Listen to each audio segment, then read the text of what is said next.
جیسا کہ صحیح مسلم میں حدیث ہے، نبی علیہ السلام ایک دفعہ اپنے گھر سے نکلے، فجر کی نماز کے بعد گھر آئے، اس کے بعد گھر سے نکلے اور کافی دیر بعد آپ واپس آئے۔ جب آپ نکلے تو آپ نے دیکھا کہ آپ کی جو بیوی ہیں سیدہ جویریہ سلام اللہ علیہا، وہ مصلی پہ بیٹھ کے اذکار کر رہی ہیں۔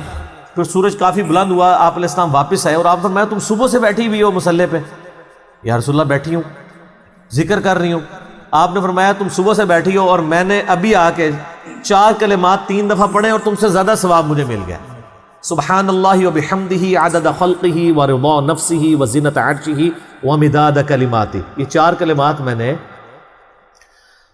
سبحان اللہ وبحمدہ تو کامن ہو گیا نا، عدد خلقہ ورضا نفسہ وزنۃ عرشہ ومداد کلماتہ، یہ 4 کلمات بن گئے۔ میں نے یہ 3 دفعہ پڑھا ہے اور مجھے تم سے زیادہ ثواب مل گیا۔ یہ صحیح مسلم میں حدیث موجود ہے۔ تو یہ زیادہ آسان عمل ہوا نا۔ اب اس کی بنیاد پہ کوئی یہ تو نہیں کہہ سکتا کہ فجر سے لے کے اشراق تک یا سورج بلند ہونے تک مصلی پہ بیٹھنا منع ہے۔ وہ الگ سے ایک سنت بھی ہے، صحیح مسلم میں حدیث ہے کہ نبی علیہ السلام فجر پڑھ کے اپنے مصلی پہ بیٹھے رہتے حتیٰ کہ سورج بلند ہو جاتا۔ ایک کمزور روایت بھی ہے ابو داؤد کے اندر کہ جو اس کے بعد 2 نفل پڑھے، ایک آج ایک عمرے کا ثواب اس کو ملے گا، ترمذی کے اندر بھی۔ اب وہ روایت کمزور ہے، لیکن فی نفسی مسلم شریف میں یہ ثابت ہے کہ نبی علیہ السلام فجر پڑھ کے سورج کے بلند ہونے تک اپنے مصلی پر بیٹھا کرتے تھے۔ اور صحابہ کرام کہتے ہیں کہ ہم زمانے جاہلیت کے اپنے واقعات کو یاد کر کے نا تو وہ مزاح بھی کیا کرتے تھے کہ اسی تے کتنے اینج ہوندے ساں، اسی اے کرتے تھے، شکر ہے اللہ نے سانوں ہدایت دی۔ تو اس میں بعض اوقات بڑے مزاحیہ واقعات بھی ہوتے تھے اور نبی علیہ السلام وہ واقعات سنتے تھے اور آپ بھی ہمارے ساتھ مسکرا دیا کرتے تھے۔ اس میں الفاظ ہیں ہم مجلس کیا کرتے تھے، اسی پہ میں نے اس کا نام مجلس رکھا تھا۔ مجلس نمبر 1 میں نے اسی حدیث کو کوٹ کیا تھا۔ تو نبی علیہ السلام بھی مجلس فرمایا کرتے تھے۔ اس میں بخاری مسلم میں آتا ہے کہ نبی علیہ السلام اس مجلس کے اندر بعض اوقات خوابوں کی تعبیر بھی ارشاد فرمایا کرتے تھے فجر کی نماز کے بعد۔ تو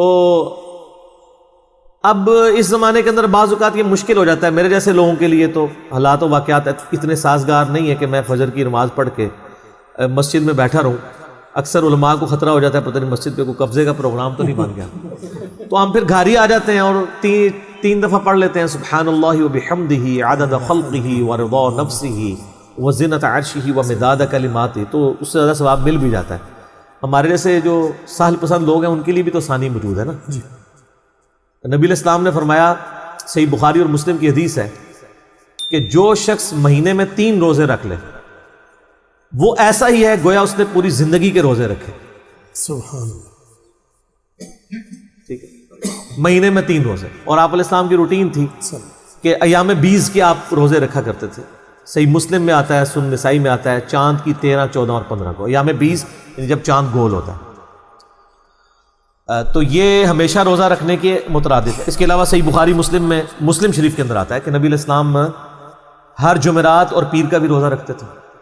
جی ٹھیک ہے، اور ایک اور اس سے بھی آسان عمل ہے، نبی علیہ السلام نے فرمایا، صحیح مسلم میں حدیث ہے، یہ حدیث ترمذی میں بھی ہے، ابو داؤد میں بھی ہے، نسائی میں بھی ہے، ابن ماجہ میں بھی، یہ اہل سنت کی مین سٹریم کی 6 کتابوں میں سے 5 کتابوں میں ایکسکلوڈنگ بخاری، باقی 5 کی 5 کتابوں میں حدیث ہے جو شخص رمضان کے روزے رکھے اس کے بعد شوال کے 6 روزے رکھ لے تو وہ ایسا ہی ہے جیسا اس نے پوری زندگی کے روزے رکھے، پورے سال کے روزے رکھے۔ یہ اس سے بھی آسان ہے۔ ایک ہے کہ آپ مہینے کے 3 روزے رکھیں، وہ تو آپ کو 36 رکھنے پڑیں گے۔ ایک یہ ہے کہ شوال کے 6 رکھ لیں، پورے سال کے روزے۔ تو اللہ کے فضل سے جب سے ہوش سنبھالی ہے اس کی استقامت کی کوشش کرتے ہیں، اور اس میں یہ شرط نہیں ہے کہ آپ نے جو ہے فوراً بعد رکھنے ہیں۔ بعض کہتے ہیں جی وہ یکم شوال کو عید ہے، آپ نے 2 سے روزے شروع کر دینے ہیں جی۔ بعض اس کہتے ہیں تھوڑے نرم ہے، وہ کہتے ہیں نہیں 2 کا رکھ لیں، ایک فوراً بعد رکھ لو، باقی پاویں پورے مہینے سے رکھ دو نا۔ اس میں صرف اتنے الفاظ ہیں کہ آپ نے شوال کے 6 روزے رکھنے ہیں، کوئی نبی علیہ السلام نے پابندی نہیں کی ہے، چاہے فوراً بعد شروع کرے۔ ویسے فوراً بعد میں آسانی رہتی ہے کیونکہ ایک روٹین بنی ہوتی ہے نا۔ آپ نے دیکھا رمضان کے بعد جب آپ اگر روزے نہ رکھیں نا تو کئی دن تک تو آپ کو کھاتے ہوئے بھی تھوڑی یعنی ریلیکٹنٹ ہوتے ہیں آپ کہ یار یہ میرا روزہ ہی نہ ہو گئی۔ دوسرا، جس طرح انہوں نے کہا کہ معدے کو ایک عادت پڑی ہوئی ہوتی ہے بھوکا رہنے کی، وہ 6 روزے ساتھ رکھ لینا آسان ہے۔ میں نے تو یہ دیکھا ہے ہمارے آفس میں خصوصاً رمضان کے اندر ذرا لمبی چھٹیاں ہوتی ہیں تو میں کوشش کرتا ہوں کہ گھر میں یعنی آفس کھلنے سے پہلے وہ روزے مکمل کر کے جاؤں۔ جب آفس بندہ پہنچ جاتا ہے پھر ذرا اور روٹین شروع ہو جاتی ہے، گھر میں روزہ رکھنا آسان ہے، فجر پڑھ کے روزہ رکھ کے سو جائیں زور تک تو ویسے ہی روزہ گزر جاتا ہے، جی ہاں ٹھیک ہے نا جی، چھٹیاں ہو جب تو روزہ آسان ہو جاتا ہے، اور اس کو آپ جناب ریلیجسلی فالو کریں، کہ کتنی آسانی ہے آپ کے لیے کہ 6 روزے رکھ لیں تو پورے سال کے روزے، تو آپ پوری زندگی کے روزے رکھیں گے۔ اور یہ حدیث حضرت عبداللہ بن عمر بن عاص کے بارے میں بخاری مسلم میں آتی ہے کہ وہ روزانہ روزہ رکھتے تھے، تو نبی علیہ السلام فرمایا روزانہ روزہ رکھنے والا تو ایسا ہے جس نے روزہ رکھا ہی نہیں، اسلام کو یہ پسندیدہ نہیں ہے۔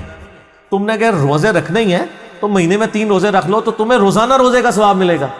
ان کا یا رسول اللہ میرے میں اس سے بھی زیادہ طاقت ہے۔ آپ نے فرمایا چلو بہت طاقت ہے نا، ایک دن روزہ رکھا کرو، ایک دن نہ رکھا کرو، اس سے زیادہ کی اجازت نہیں ہے، اور یہ داودی روزے ہیں۔ اور پھر جب وہ بوڑھے ہو گئے نا عبداللہ بن عمر بن عاص، بخاری مسلم میں آتا ہے، پھر وہ یاد کیا کرتے تھے کاش میں نے حضور کی رخصت سے فائدہ اٹھا لیا ہوتا، مہینے میں 3 والا کام ہی ٹھیک ہے، اب مجھ سے نہیں رکھے جاتے۔ اللہ تو سر ہم تو آپ کو اس سے بھی آسان عمل بتا رہے ہیں کہ مہینے میں ہر مہینے 3 نہیں، صرف 6 روزے شوال کے رکھ لیں تو پورے سال کے روزے۔